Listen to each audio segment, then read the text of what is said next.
Ընկերներ ողջույն, հատակի զրույցները շարունակվում են, այսօր խոսելու ենք Ռուբեն Վարդանյանի և նրա ուղերձի մասին, բայց մինչև բուն թեմային անցնելը առաջարկում եմ բաժանորդագրվել մեր YouTube ալիքին, հավանել, տարածել հատակի զրույցները, ինչը շատ կարևոր է մեր նախաձեռնության համար։ Իհարկե, իսկապես շատ դժվար է խոսել Ռուբեն Վարդանյանի մասին, հատկապես տեսնելով նրա տառապանքները, նրա նկատմամբ իրականացվող հալածանքները Բաքվում, Բաքվի դժոխքում, նաև մարդու սիրտը կտոր անող էր նրա ուղերձը, իսկապես շատ ծանր էր լսելը, բայց այս էմոցիոնալ իրավիճակում, երբ հաճախ ասումը ատելությունը ավելի տիրապետող է, քան բանականությունը, պետք է փորձենք ինչ-որ ռացիոնալ հատիկներ գտնել ու ինչ-ինչ ճշմարտություններ քաղել։ Որպես նախաբան ուզում եմ ասել, որ ես երբեք Ռուբեն Վարդանյանի քաղաքական համակիրների շարքում չեմ եղել, միշտ քննադատաբար եմ վերաբերվել, եղել են շրջագույն գաղափարական տարաձայնություններ, սա ինչի համար եմ ասում, որովհետև իսկապես կարևոր է, էլի, որովհետև նշանակություն չունի անհամաձայնություն, կոնֆլիկտ, գաղափարական բախում, նշանակություն չունի, եթե մարդը գտնվում է թշնամական երկրում գերության մեջ, ապա այս բոլոր վերաբերմունքները զրոյացվում են, տրիվիալ, պարզ բան եմ ասում, բայց ցավոք սրտի մեր իրականությունում շատերը չի, որ հասկանում են այս ամեն ինչի արժեքը, տպավորություն է, թե անբարոյականությունը, ցինիզմը ողողել են մեր իրականությունը, դարձել են առաջնային և կան մարդիկ, որ ուրախանում են Ռուբեն Վարդանյանի այս ողբեգական ճակատագրով նաև մյուս գերիների, մյուս պատանների անկեղծ ուրախանում են ու իրաց թվում է, թե որ Ալիևը կյանքի է կոչում արդարադատություն, դատում է թալանչիներին, ռուսի ագենտներին ու չգիտեմ, ուրախանում են, ծափահարում են, շարախնդում են, անբարոյական հարցեր են տալիս, այս ամեն ինչի համար խորհուրդ է ու իրականում ես ապշած եմ, որ տրիվիալ բարոյական արժեքները, բարոյական նորմերը մեր միջավայրում ըստ պատշաճի չեն ընկալվում, երևի թե այս ամենի հեղինակը և ճարտարապետը այս անբարոյականության Հայաստանի իշխանությունն է, իրանք են այս արժեքները քարոզում, իրանք են այս ցինիզմը արմատավորում մարդկանց բանականության մեջ, որ մարդիկ չունենան ընդհանրապես արժեքներ, չունենան համոզմունքներ և նույնիսկ զրկված լինեն ապրումակցելու, ցավելու, ինչ-որ զգացմունքներ ունենալու հնարավորությունից։ Այս ամեն ինչի թիկունքում վստահաբար կանգնած է իշխանությունը և իշխանական պրոպագանդան։ Ես նաև առիթ եմ ունեցել մի քանի անգամ Ռուբեն Վարդանյանի հետ շփվելու, նրանից հարցազրույցներ եմ վերցրել, իհարկե տեսակապով, նաև մի անգամ Zoom-ով նրա հետ հանդիպման եմ մասնակցել, էքսպերտների ինչ-որ հանդիպումներ ինձ էլ էին առաջարկել և ես սիրով համաձայնեցի և այնտեղ տարատեսակ հարցեր էին քննարկում ապագայի, ներկայի, Արցախի ճակատագրի, Հայաստանի ճակատագրի վերաբերյալ և ես Ռուբեն Վարդանյանին մի այսպիսի միտք ասեցի, որ իհարկե բարձր գնահատելի է նրա ձգտումները փրկելու Արցախը, հարգանքի է արժանի, որ նա այս պահին թողելով իր հարմարավետ կյանքը գտնվում է Արցախում ամենօրյա վտանգի տակ, բայց այնուամենայնիվ իմ համոզմամբ դա նրա տեղը չէ և Ռուբեն Վարդանյանը որպես քաղաքական միավոր, որպես ֆիգուր, որպես քաղաքական ծանր քաշային պետք է լինի Երևանում, որովհետև քաղաքական կյանքը կենտրոնացված է մայրաքաղաքում, սա բնական բան է, մետրոպոլիայում և որոշումները կայացվում են կենտրոնում, ինտելեկտուալ միտքը, գաղափարները սահմանավորվում են կենտրոնում, հետո նոր գետակների պես ճյուղավորվում են դեպի պերիֆերիա, դեպի ծայրագավառներ և միտք սահմանավորող Ռուբեն Վարդանյանը, քաղաքական ծանր քաշային Ռուբեն Վարդանյանը պետք է գտնվեր Երևանում և եւ ասեմ, որ նրա այստեղ լինելը դա լուրջ ազդակ եւ հայտ կլիներ Հայաստանի քաղաքական կյանքին եւ նա կարող է դառնալ իշխանության թիվ 1 հակառակորդը, հակակշիռը, այլընտրանքը եւ նա տեղը պետք է լիներ Երևանում, նա ավելի արդյունավետ կլիներ Երևանում եւ մեգուցե Արցախին ավելի շատ կկարողանար ծառայել հենց Երևանում։ Այդ միտքը Ռուբեն Վարդանյանին դուր չեկավ, մի քիչ ջղայնացրեց, որտեղ ինքը ուներ այն համոզմունքը, որ ինքը պետք է գտնվի Արցախում, դա հարգանքի արժանի որոշում էր, եւ ես պետք է սահմանափակվեի իմ կարծիքով, իմ համոզմունքով, եւ տեսանք թե ամեն ինչ ինչպես ավարտվեց, հիմա դրան ենք կանադառնանք։ Մենք տեսնում ենք, որ Ալիևի ֆաշիստական հակահայկական ռեժիմը կտանքներ է ենթարկում հայ գեյներին, բռնություններ են գործադրվում, անմարդկային պայմաններում են պահվում, զրկված են բոլոր տեսակի իրավունքներից, արդարադատությունից, այսինքն մարդկանց այդ ռեժիմը գերի է վերցրել որպես պատանկ ու հալածում է, կտանքներ է ենթարկվում, խոշտանգում է, ցուցմունքներ է ուզում կորզի, անմարդկային վիճակում է պահվում, նույնիսկ այդ տարական իրավական նորմերը դատավարության չեն պահպանվում։ Հիմա գանք Ալիևի հետ կապված ամեն ինչ պարզ է, Ալիևը հենց այդպես էլ պետք է աներ, իրենց ոչն է այդպես, իրենց գործողությունն է այդպես, ցավոք սրտի մեր հակառակորդը, մեր թշնամին զրկված է որևէ ասպետականությունից, այսինքն չկա այդ ասպետականությունը, այդ գործընկերային մշակույթը եւ մյուս կողմից հարգանքի արժանի է իրենք մինչեւ վերջ հետեւողականորեն հաստատում իրենց նպատակներին ուզում են հասնել ամեն գնով, այլ խնդիրը թե մենք ոնց ենք հակադրվում իրենց այդ գործունեությանը, բայց տեսնում եմ, որ որևէ կերպ չենք հակադրվում։ Գանք Ռուբեն Վարդանյանի ուղերձին, էլի մարդուն ոչնչացնող, ուսալքող ուղերձը հատկապես լսել նրա ձայնը, նրա այդ հուզիչ, էմոցիոնալ խոսքերը, բայց էմոցիաները դնենք մի կողմ, Ռուբեն Վարդանյանի խոսքը տարբեր կերպ կարելի է հասկանալ, տարբեր կերպ կարելի է մեկնաբանել, առաջին հերթին դա կարելի է անցնել որպես մարտակոչ, որ առումով մարտակոչ, ինչ էր ասում Ռուբենը, որ պետք չի հանձնվել, պետք չի դատապարտվել հուսալքության, պետք չի ապրել այս ցինիզմի եւ անբարոյականության միջավայրում, չհրաժարվել պայքարից եւ միայն պայքարն է ճանապարհը, որ կարող է մեզ ինչ-որ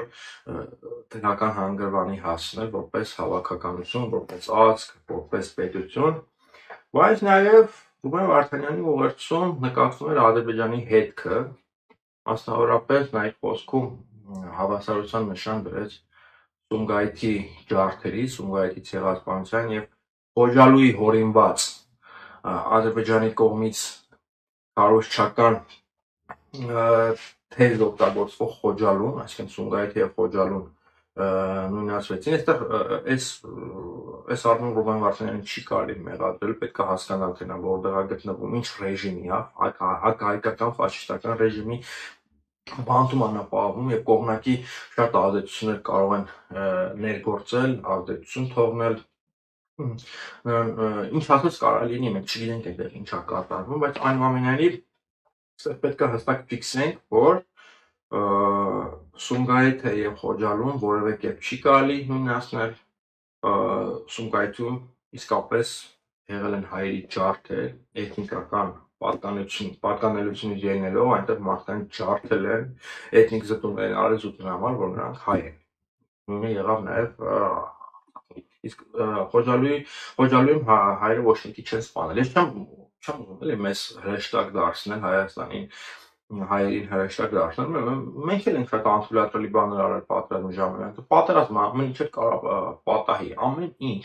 անհատական մակարդակում ինչ-որ խելար ֆիդայի կարող է ինչ-որ վերցնի, ինչ-որ անթույլատրելի ռազմական հանցագործություն գործի, ամեն ինչ հնարավոր է, ամեն ինչ պատահում է, պատերազմը հենց նրա վրա կոչվում պատերազմ, որ այնտեղ ամեն ինչ հնարավոր է, ոչինչ չի կարելի բացառել, բայց հայկական պետությունները, Հայաստանը եւ Արցախը վստահաբար որևէ գործողության չեն դիմել, որը ուղղված է եղել մի էթնիկական խմբի դեմ, այսինքն մենք էթնիկ զտումներ չենք արել, մենք չենք ցեղասպանել, մենք խաղաղ բնակչությունը չենք ջարդել, եւ դա նաեւ խոստովանել են հենց Ադրբեջանի 90-ականների ղեկավարները, մասնավորապես Ադրբեջանի նախագահը, որը ամբողջ պատասխանատվությունը վարչում է ազգային ճակատի վրա, նշելով, որ այս մարդիկ հենց իրենք կոտորել են իրենց հայրենակիցներին, որոնք պետք է հայերի տրամադրած միջանցքով դուրս գային, կոտորել են իրենց հայրենակիցներին, ադրբեջանցիներին, որպեսզի կարողանան իշխանափոխություն անել։ Իսկ հայերի մոտիվացիան ո՞րն էր, ինչ-որ մեկին սպանելը։ Մենք պետք է միջանց տրամադրել, որ մարդիկ են գնան տեղից Խոջալույից, են գնան։ Եվ դա արվել է, իսկ փաստորեն ադրբեջանցիներն են խոստովանում, որ դա ազգային ճակատի ձեռքի գործն է, եւ այս առումով չի կարելի որևէ կերպ Խոջալուն եւ Սումգայիթը նույնացնել։ Սա նորից եմ ասում, մեղադրանք չի Ռուբեն Վարդանյանին, մենք չգիտենք այդտեղ իր հետ ինչ է կատարվում, ինչ են անում նրա հետ, չգիտենք ինչ ազդեցություններ եւ ներգործություններ կարող են լինել, ինչ միջամտություններ ադրբեջանական կողմից, բայց նաեւ Ռուբեն Վարդանյանի այս խոսքից ուղղակի կարող ենք հասկանալ, որ Խոջալուն լինելու է Ադրբեջանի հերթական նախապայմաններից մեկը, հա։ Հենց այսօր իհայտ եկավ մի նոր նախապայման, որ Հայաստանը, եթե ուզում է գնալ խաղաղության, ուրեմն պետք է իր տարածքում գտնվող ռազմական հանցագործներին տրամադրի իրեն։ Եվ այս տրամաբանությամբ մեզնից ամեն երկրորդը կարող է լինել ռազմական հանցագործ, Հայաստանի նախագահները, Հայաստանի գեներալները, զինվորականները, քաղաքական գործիչները, այսինքն Ադրբեջանը այդպիսի պահանջ է առաջ քաշել, եւ Ռուբեն Վարդանյանի խոսքից զգացվեց Ադրբեջանի այդ ակնարկը, որ շուտով Խոջալուի հարցը դառնալու է քննարկման առարկա։ Եվ այստեղ պետք է արձանագրել երկու բան, թե ինչ ինտենսիվ է աշխատում Ադրբեջանը եւ որքան ապաշնոր եւ անողնաշար է Հայաստանի կեցվածքը, ինչքան որ Հայաստանի վարչապետը, արտգործնախարարը ինչ-որ հայտարարություններ անեն, հայտարարության համար էլի, ուղղակի այնտեղ կան գեյներ եւ այլն, այն էլ իշքան քննադատություններից հետո, բայց իրականում Հայաստանը լռության ամացնել գեյների հարցը, պատանների հարցը, Հայաստանը որևէ ջանքեր չի գործադրում իր դիվանագիտական խողովակները, չի գործադրում այս մարդկանց հարցերը լուծելու համար, ավելի ներքաղաքական կյանքում ամեն ինչ արվում է, որ Ռուբեն Վարդանյանը մոռացության մատնվի, Ղարաբաղցիների նկատմամբ ուղիղ, պարզ ատելություն է քարոզվում եւ դրա ամենավառ ներկայացուցիչը արժանախագահ Ալեն Սիմոնյանն է, հենց ինքն է առաջնորդում Ղարաբաղցիների նկատմամբ ատելություն գեներացնելու process-ը, նույնիսկ Հայաստանի հանրային հեռուստաընկերությունը չի լուսաբանել Ռուբեն Վարդանյանի ուղերձը, ոչ չկա, Ռուբեն Վարդանյանի մոռացության են մատնում, այդպիսի մարդ գոյություն չունի, Բաքվում գեյներ չկան, ԿՊԱ-ականների մոտ ամեն ինչ լավ է, նրանք կյանքը վայելում են եւ նույնիսկ մասնակցում են Friday night-երի են մասնակցում, հա, գարեջուր են խմում, վիսկի են խմում, դուդու են խմում, տեկիլա են խմում եւ Արուսակ Ջուլակյանն է նկարագրել իրենց այդ ԿՊԱ-ական պատգամավորներով այդ նկարում ես կխնդրեմ որ այդ նկարը երևա էկրանին, եթե հնարավոր է, եթե արդեն ջնջած չլինեն, այդ նկարում կար նաեւ մի պատգամավոր Սարգիս անունով, Սարգիս Խանդայան, հա, որը տարիներ շարունակ ապրել է, կներեք, տարիներ շարունակ աշխատել է Ռուբեն Վարդանյանի մոտ։ Ռուբեն Վարդանյանի աշխատողն է եղել եւ համացանցում գրեցին, որ Ռուբեն Վարդանյանը վճռական դերակատարություն է ունեցել նրա կարիերայի աճի համար։ Սա բարոյական նկարագրի մասին մարդկանց, էլի որ կա, իրանք Ռուբեն Վարդանյանը այնտեղից ուղերձ է հղում եւ այդ ուղերձը կարող է պատահել լինի նրա վերջին խոսքը, Ռուբեն Վարդանյանը հացադուլի մեջ է, ամեն ինչ կարող է պատահել, երբ Աստված չանի, կարող մահանա, կարող են սպանել, կամ ընդհանրապես չթողնել խոսել, Սարգիս Խանդոյանը, չգիտեմ ազգանուն ճիշտ եմ ասում թե չէ, բայց դա էական չի, Friday night անում, ԿՊԱ-ականները կյանքը վայելում են, ամեն ինչ հրաշալի է իրաց մոտ, Ադրբեջանը նորանոր պահանջներ է առաջ քաշում եւ Եվ այսպես էլ չգիտեմ, բառեր չկա, այս ցինիզմը, այս անբարոյականությունը, այս արժեքների մերժումը, որ հիմա քարոզում են մեր միջավայրում, չգիտեմ, մենք որպես հանրություն, որպես հավաքականություն այլևս կենսում կգտնվենք որովհետեւ դրական արժեք ստեղծելու։ Եվ հիմա ուզում եմ փոքր խոսել Ռուբեն Վարդանյանին ուղղված մեղադրանքների մասին։ Իսկ նրան ոչ միայն ուզում են մոռացության մատնել, այլ նաև նրա շուրջ քարոզչական հեզեր են ստեղծվում եւ շատ արդյունավետ կերպով ամբողջ պետական քարոզչական մեքենան աշխատում է այս ուղղությամբ եւ այդ թեզերը, այդ միֆերը մտնում են ամեն մարդու տուն եւ ամեն մարդու գլխուղեղի մեջ։ Հիմա շատերն են գրում, շատերն են հարցնում, լավ, հիմա այդ Ռուբեն Վարդանյանը ռուսների մարդն էր, ինչի համար էր եկել Արցախ։ Եվ հիմա տեսնում եք, հա մարդը կարող պարզես հարցը տա, առանց հասկանալու թե ինչ քայքայիչ հարցեր է տալիս, առանց հասկանալու որ նորմալ մարդու ուղեղում sense մտքեր չեն կարող գեներացվել, բայց այնուամենայնիվ այդ հարցը տալիս են, որովհետեւ պետական ռոպագանդան մցրել է մարդկանց ուղեղների մեջ։ Եվ այս վերջերս Լևոն Շիրինյանը անունով ինչ-որ մեկից քաղաքագետ կա, Բաբաջանյանի գործընկեր, Արոն Բաբաջանյանի գործընկերը, այդ արմատամետ կոչված, ինչ-որ հարցեր էր գրել, ինչ կապ ուներ Ռուբեն Վարդանյանը Արցախի հետ, ինչի համար էր գնացել Արցախ։ Այս նույն Լևոն Շիրինյանն է, որ տարիներ շարունակ մանկավարժական համալսարանում քաղաքագիտություն է դասավանդել։ Տիրապետող դիրքեր է ունեցել, պրոֆեսոր է եղել իրավունքի եւ փիլիսոփայության ինստիտուտում գիտությունների ազգային ակադեմիայի եւ տարիներ շարունակ, տասնամյակներ շարունակ հարցազրույցներ ա տվել, դասախոսություններ ա կարդացել։ Եվ ես հիմա հասկանում թե մենք ինչ ենք այս վիճակում, ինչ են մեր սերունդները այսքան թերկրտված, միջակ, այլ որտեղ sense դասախոսներ են դասավանդել։ Sense դասախոսներ են քաղաքագիտություն դասավանդել եւ ես պատկերացնում թե Լևոն Շիրինյանը ինչ դասավանդած կլինի ուսանողներին։ Եվ շատ հարց էլի տալիս, ինչ կապ ուներ Ռուբենը Արցախի հետ, ոնց թե ինչ կապ ուներ։ Այս նույն տրամաբանությամբ ինչ կապ ուներ Մոնթե Մելքոնյանը Ավոն Արցախի հետ։ Ինչ կապ ուներ Արցախի հետ Վազգեն Սարգսյանը։ Ինչ կապ ունեին այդ հազարավոր ազատամարտիկները Արցախի հետ։ Արցախում չծնված Հայաստանի տարբեր մարզերում քաղաքներում ծնված ազատամարտիկներ։ Եվ մենք բոլորս ինչ կապ ունենք Արցախի հետ։ Այս հարցը տանում է այս абսուրդ հարցերին, ոնց թե ինչ կապ ուներ։ Հայ մարդ, հա, որը մտահոգ է հայրենիքի մի փոքրիկ կտորի ճակատագրով։ Օրինակ չի կարող այսպես լինել, օրինակ չի կարելի հենց այս մոտիվացիայով բացատրել։ Ինչի ենք մենք անդադ ուզում բավարար նպատակներ փնտրել, որ ինչ որ մեկ անպայման, ինչ որ մեկին պետք է ուղարկված լինի, այս վուլգար, այդ պատճառահետևանքային շղթաներն ենք անդադ կառուցում։ Չի կարող ինչ որ մեկը ուզենա օգուտ տալ հայրենիքի կտորին, իր պետությանը կամ էմոցիոնալ շարժառիթներ ունենալ, նաև անձնական շարժառիթներ, օրինակ ուզենա հերոսանալ, ունենալ իշխանական ձգտումներ եւ այլն։ Այս նույն տրամաբանությամբ ինչ շարժառիթ ուներ Մոնթե Մելքոնյանը Արցախում, ով էր Մոնթե Մելքոնյանին ուղարկել Արցախ։ Դե ասեք, ով էր ուղարկել, նա ինչ կապ ուներ Արցախի հետ։ Այս նույն տրամաբանությամբ абսուրդ հիմար հարց եմ չէ տալիս, բայց նույն տրամաբանությամբ Ռուբեն Վարդանյանի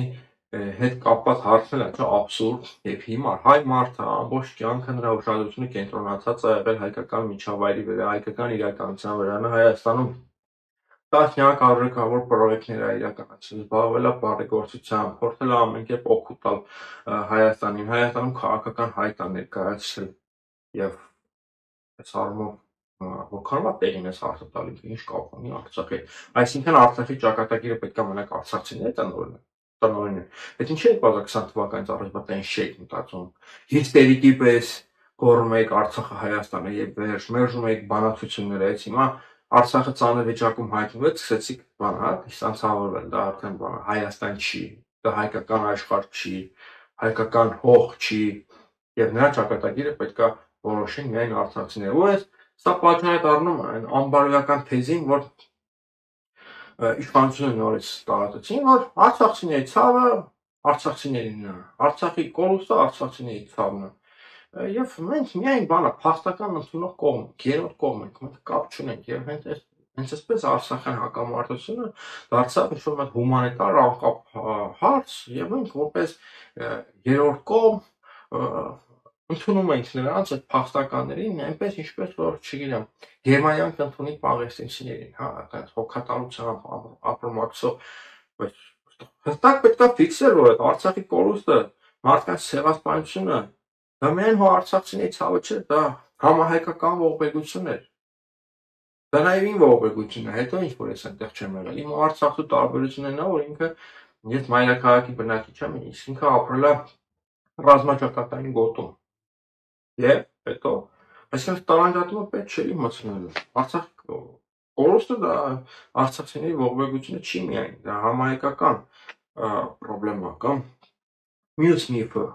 հա, գործողել է Պուտինը։ Ես չգիտեմ, էլի ես արդեն հոգնել եմ ամենաուշության պատասխանել, օրինակ ինչից վերջացիք, որ Պուտինն է։ Փաստ կա։ Այսինքն եթե մարդը ապրելու բիզնեսով զբաղվել Ռուսաստանում, եթե մարդը խոսում է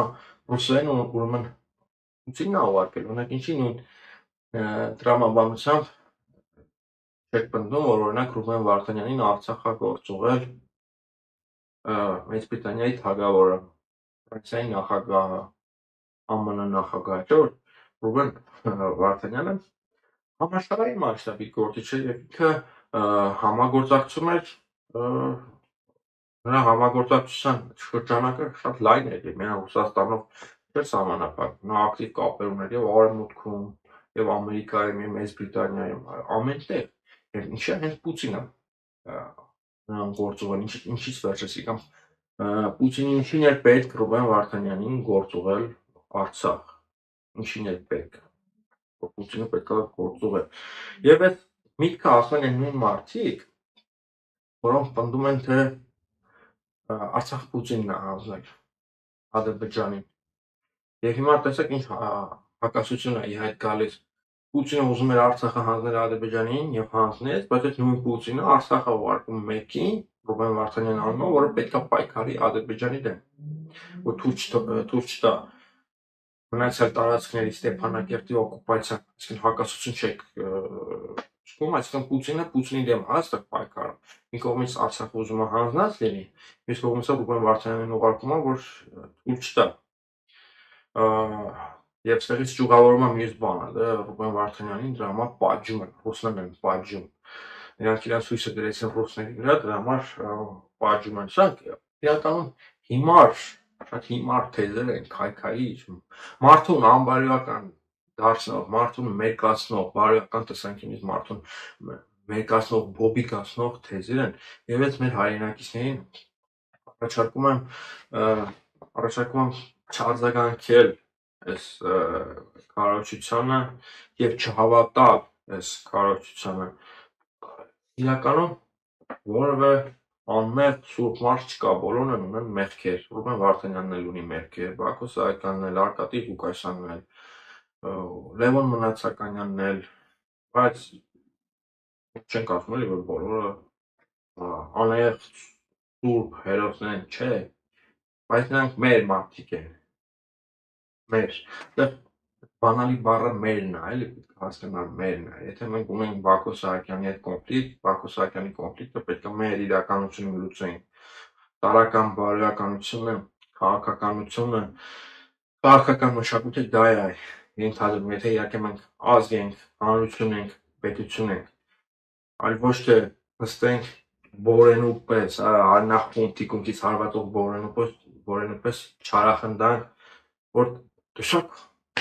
Ալիևը ինչ արեց Ռուբեն Վարդանյանին, իրան տեղն է, ռուսների մարդն է, Պուտինն էր գործուղել, Պուտինն է իրան պատժում։ Իրականում շատ տխուր ասել բաների մասին խոսալը, ես չգիտեմ, ես կյանքում չէի պատկերացնի, որ մենք կհայտնվենք այնպիսի իրավիճակում, որ սենց խոսքի անհրաժեշտություն ստեղծվի։ Իմ կարծիքով սրանք պարզ բաներ են, որ բոլորը պետք է հասկանան։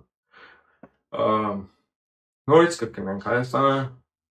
անտարբերության է մատնել գեյների հարցը, Հայաստանի իշխանությունն է անտարբերության մատնել։ Հայաստանը այս առումով շատ անելիք ունի եւ շատ բան կարող է անել։ Հայաստանը պետությունը, անդամ, Հայաստանը ունի դիվանագիտական, քաղաքական խողովակներ, Հայաստանը ունի աշխարհում կապեր եւ իրականում այս կարգավիճակը իրեն թույլ է տալիս հարցեր լուծել, հարցեր բարձրաձայնել, բայց մենք չենք տեսնում ոչ այս հարցերի բարձրաձայնումը, ոչ էլ լուծման եղանակները ոչինչ չենք տեսնում։ Ընդհանրապես տեսնում ենք իշխանություն, որը կարճած է, սոցենցված է իր աթոռին եւ պատրաստ է զոհաբերել ամեն ինչ, պատրաստ է զոհաբերել ամենքին, բոլորին, միայն թե իրենք ավելի երկար կառավարեն եւ վայելեն պետական հանրային բարիքները։ Տեսնում ենք էլի արդեն լիարժեք թալանչին են դարձել, այնց սպրիչի պես մխրճված են պետական ռեսուրսների եւ պետական ռեսուրսների մեջ։ Հստակ տեսնում ենք փաստեր կան, հետաքննություններ կան, նաեւ անձն աչքով է երևում։ Մարդ հասկանամ, արդյոք ինչ-որ բան բաց թողեցի թե չէ, ըստ էության ոչ, ամեն ինչ ասեցի եւ որպես վերջաբանի խոսք էլի, ես արդեն ասեցի որ այս անբարոյական թեզերը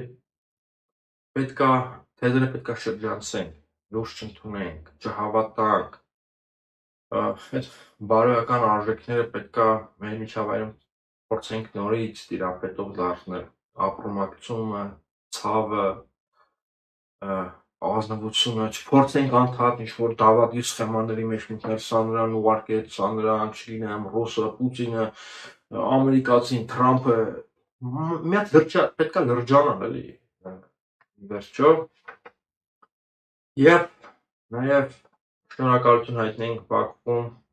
գտնվող մեր գեյներին, որ իրենք իրենց պինդ են պահում արժանապատիվ,